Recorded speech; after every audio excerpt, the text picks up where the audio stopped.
Mientras Caín va y ofrece de las frutas y flores, y yo me imagino que de lo mejor del campo, porque como él era labrador de la tierra, dice que cogió de lo mejor, de lo más bonito y llevó para el culto. Mientras que Abel se fue al rebaño, cogió un corderito, lo amarró de las manitos y de las patas, y con un pedernal o con una piedra afilada le rompió la vena y derramó esa sangre en el altar. Y resulta que a Dios le gustó ese sacrificio. Y allá las frutas, lo de Caín estaba muy bonito y todo, pero Caín no tenía revelación del Espíritu Santo. Ese sacrificio implicaba una identidad con Dios. Todo el que ama a Dios sabe que a Dios hay que entregarle todo, la vida. Amén. Abel, por la fe, aunque Cristo no había sido crucificado todavía, Abel tenía el Espíritu Santo y sabía que era por medio de un cordero que uno se puede acercar a Dios, que no es por medio de rezos, de misas, ni de ofrendas, ni de cosas, sino que solamente por medio de la sangre de Cristo es que uno tiene salvación y perdón de pecados.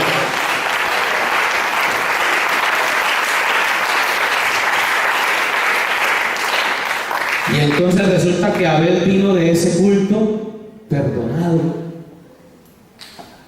Abel venía con un rostro de serenidad, con un rostro de bendición, sabiendo que su ofrenda había llegado hasta el trono de Dios. El otro salió piedro, el otro salió bravo. Y al ver esa tranquilidad y al ver esa paz y esa seguridad de su hermano, hubo una naturaleza por dentro que se revolvió. Bendito el nombre de Jesús. Y entonces lo que realmente Caín sintió fue envidia. Eso fue lo que sintió Caín. Y fue tanta la envidia que no se aguantó y fue por allá y yo no sé qué se encontró. Se levantó contra su hermano y lo mató. Amén. Y entonces esas dos semillas vuelven y se encuentran aquí. Capítulo 27 de San Mateo. ¿Cuánto dan alabanzas al Señor? San Mateo 26.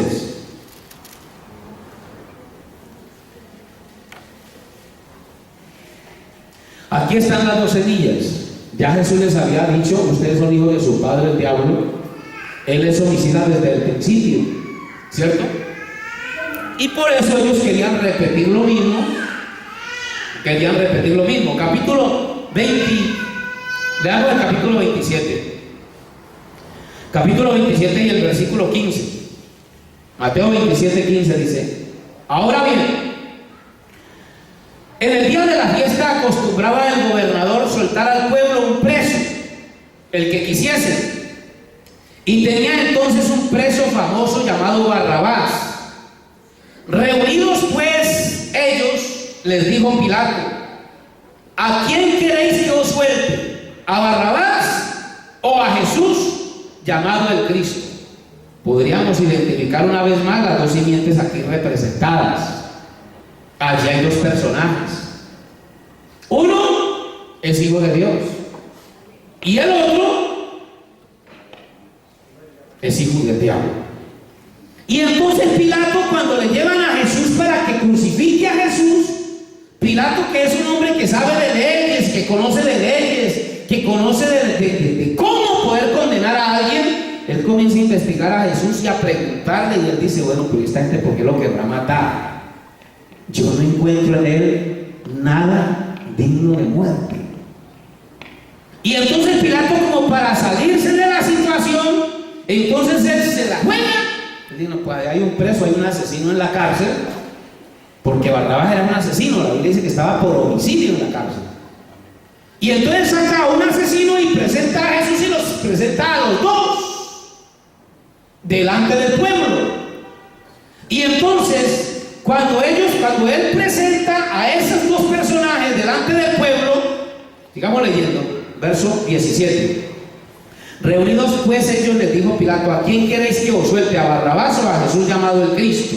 Verso 18 dice: porque sabía que ¿están leyendo?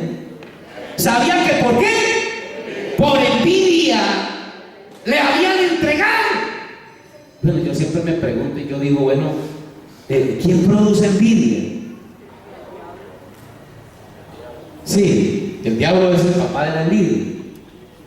Pero ¿qué tiene que tener una persona para yo envidiarlo? Algo que usted no tiene y que desea tener. ¿Qué era lo que Jesús tenía, por Dios, que los otros no alcanzaban a tenerlo? ¿Qué era lo que Jesús tenía que producía envidia?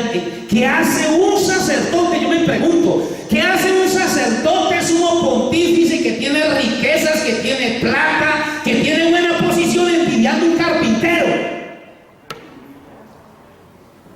¿Qué le puede envidiar un personaje de esos a un carpintero? ¿Qué tenía Jesús? Oh, bendito Dios, en él había un poder, había una autoridad, había un algo tan especial. Créame que un don nadie no produce envidia. Usted no envidiaría a un zarrapastorcito por ahí que anda por las calles y que no hace ni bien ni mal. Usted no produce, eso no produce, no llama la atención. Pero es que en Jesús hay un algo.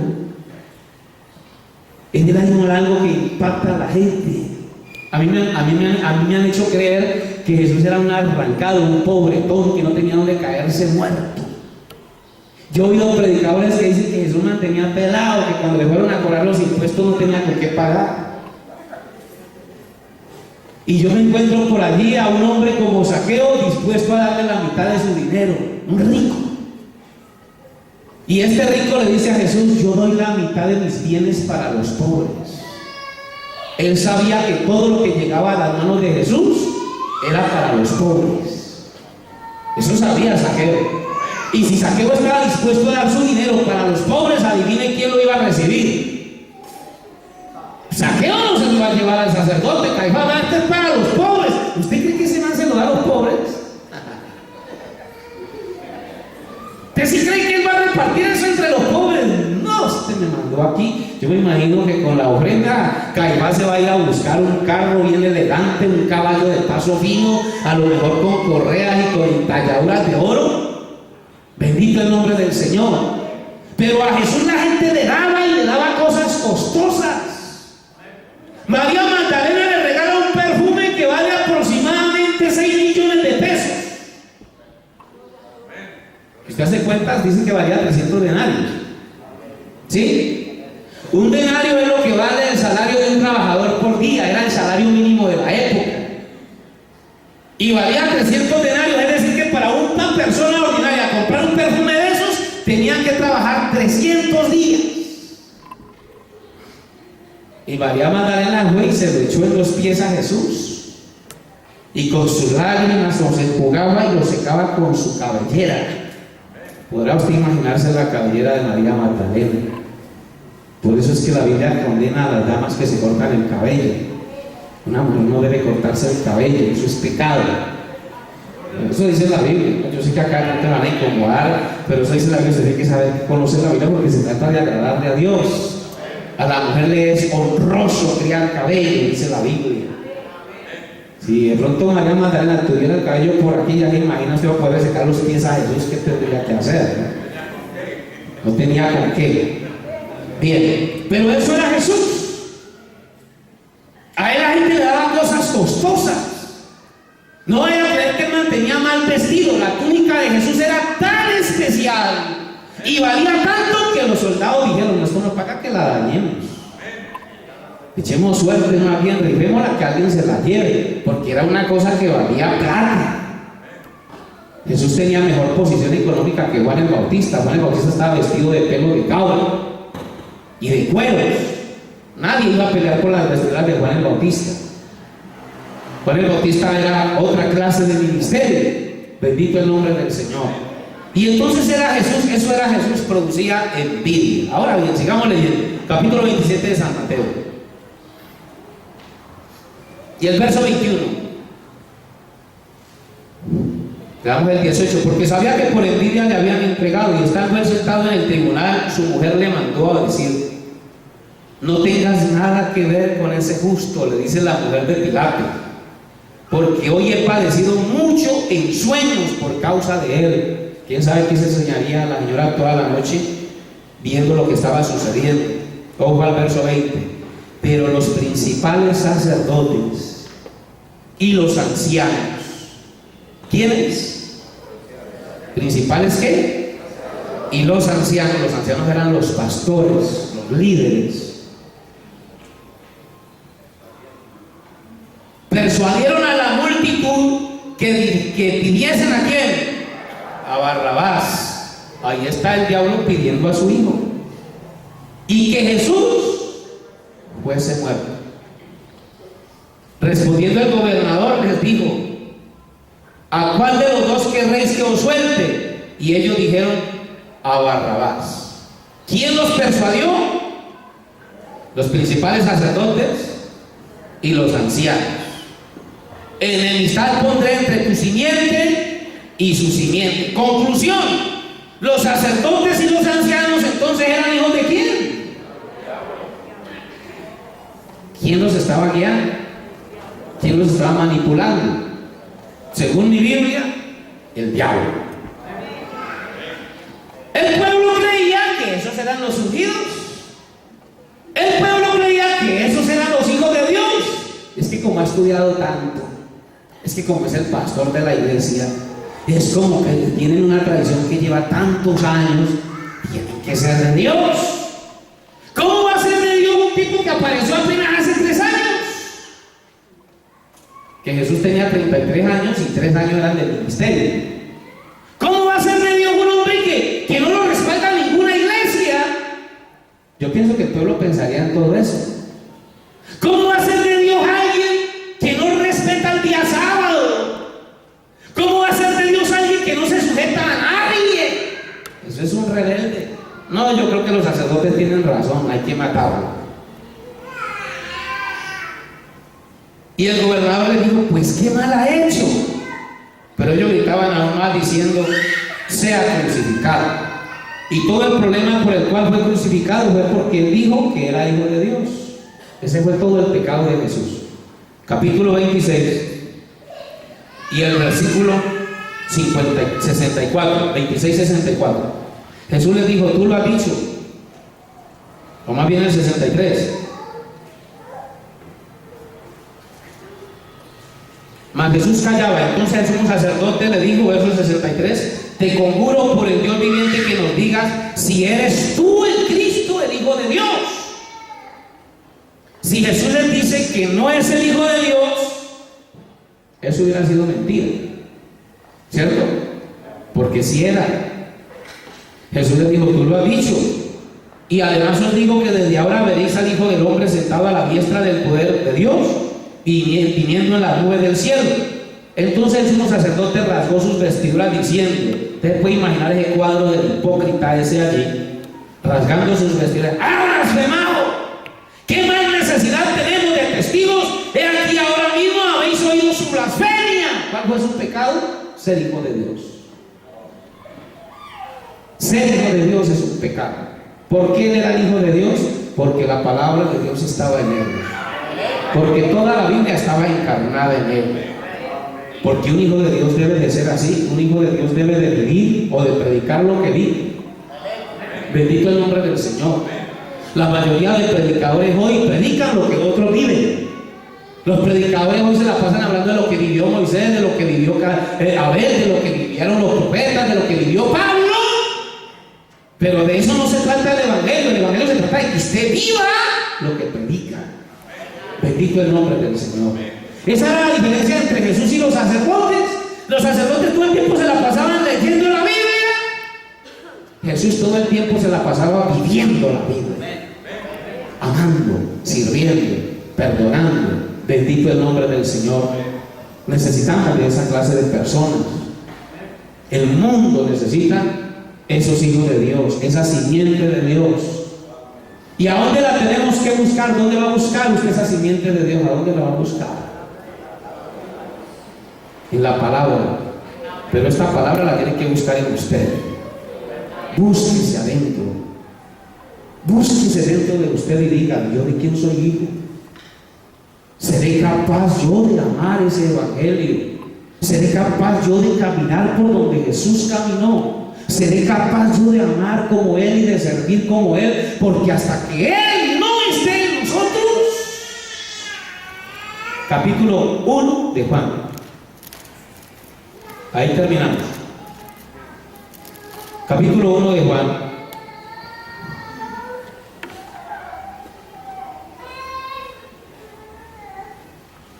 Y el versículo 1, San Juan 1:1 dice: en el principio era el verbo era con Dios y el verbo era Dios.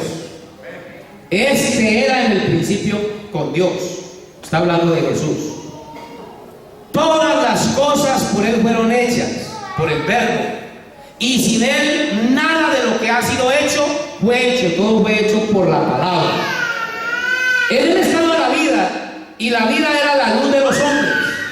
La luz en las tinieblas resplandece, y las tinieblas no prevalecieron contra ella. Hubo un hombre enviado de Dios, el cual se llamaba Juan. Este vino por testimonio, para que diese testimonio de la luz, a fin de que todos creyesen por él. No era en la luz, Juan no era la luz, sino para que diese testimonio de la luz, aquella luz verdadera que alumbra a todo hombre, venía a este mundo. Aquella luz verdadera que alumbra a todo hombre, venía a este mundo. ¿Cuál es la luz verdadera? Dios.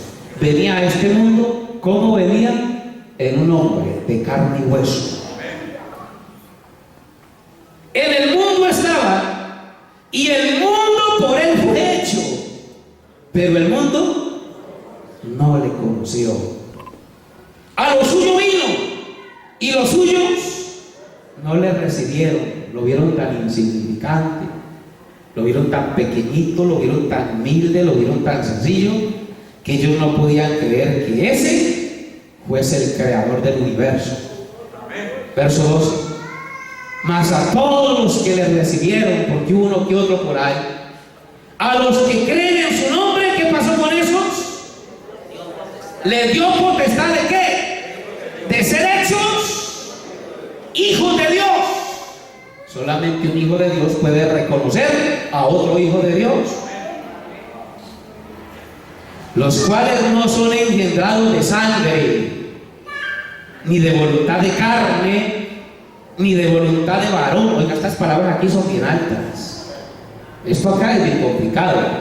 Hay unos que no son engendrados de sangre, ni de voluntad de carne, ni de voluntad de varón, sino ¿quién los engendra? Dios. Y acá todos somos engendrados, humanamente todos somos engendrados por voluntad humana. Todos venimos por sexo. Pero los hijos de Dios no vienen por medio del sexo. Los hijos de Dios se forman cuando comienzan a oír la palabra de Dios. Y esa palabra comienza a caer allí en ese corazón. Y entonces el borracho comienza a sentir una naturaleza rara dentro de él.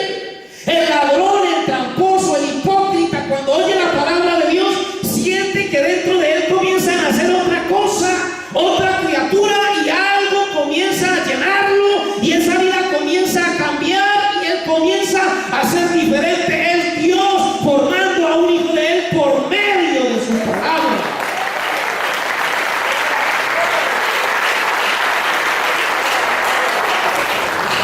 Eso no viene por sexo. Cuando alguien sale de un culto y dice: yo hoy oí a Dios hablando en el corazón, ese es un hijo de Dios.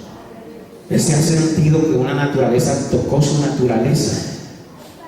Bendito el nombre del Señor. A mí me gusta rematar esto, porque es que esto tiene mucho que ver con eso, ¿no? Y entonces, a todos lo han oído, pero otros no. De pronto hay gente nueva que no lo ha oído. Y me gusta mucho el ejemplo del hermano Branham con el polluelo de águila. Amén.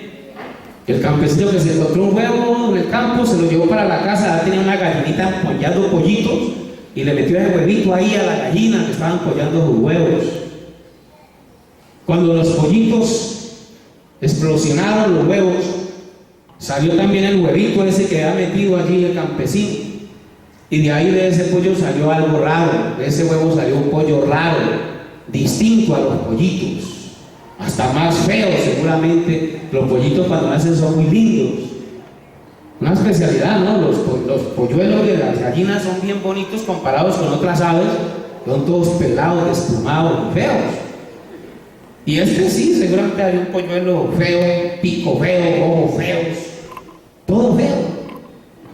Pero entonces comienzan a crecer los pollitos y comienza a crecer el polluelo aquel. Y ese polluelo feo, él cree que la gallina es la mamá y que los pollitos son los hermanitos. Y aunque ellos lo ven raro, lo ven distinto, pues él salió de ahí, algo tendrá. Hay que sobrellevarlo. Pero comienza a pasar el tiempo y pasa el tiempo. Y ya el polluelo no se acomoda ni con los pollitos ni los pollitos con él, y la mamá pues tampoco lo entiende, ni él entiende a la mamá. Pero al pasar el tiempo, de pronto un águila cruza el espacio y lanza un chillido.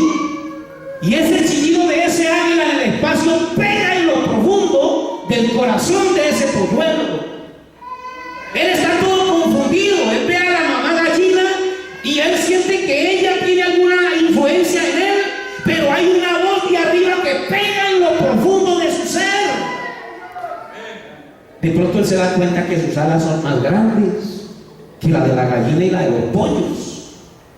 Su pico es más poderoso que el de la gallina y de los pollos. Y sus patas tienen unas garras impresionantes. De pronto él ensaya y se da cuenta que puede levantar vuelo y la gallina y los pollos no. De pronto él se da cuenta que realmente no es una gallina, es un águila. Y cuando él se da cuenta que es un águila, adiós mamá gallina, adiós hermanitos pollitos, yo me voy.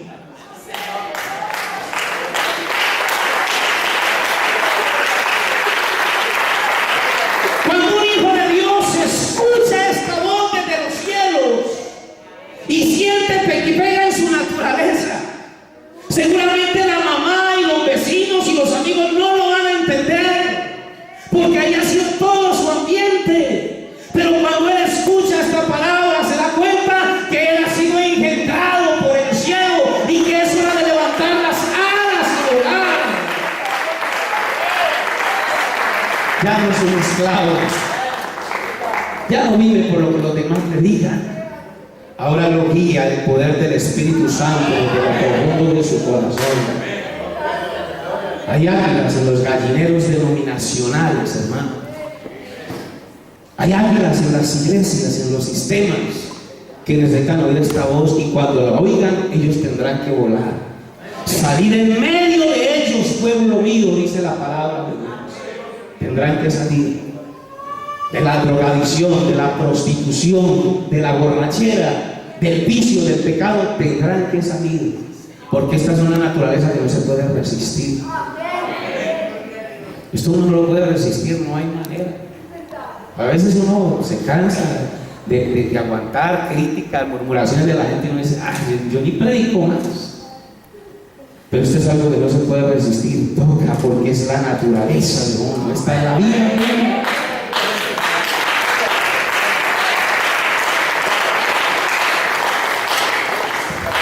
Bendito el Señor. ¿Cuántas águilas hay aquí? ¿Cuántas de pronto están prisioneras por pensamientos, por temores?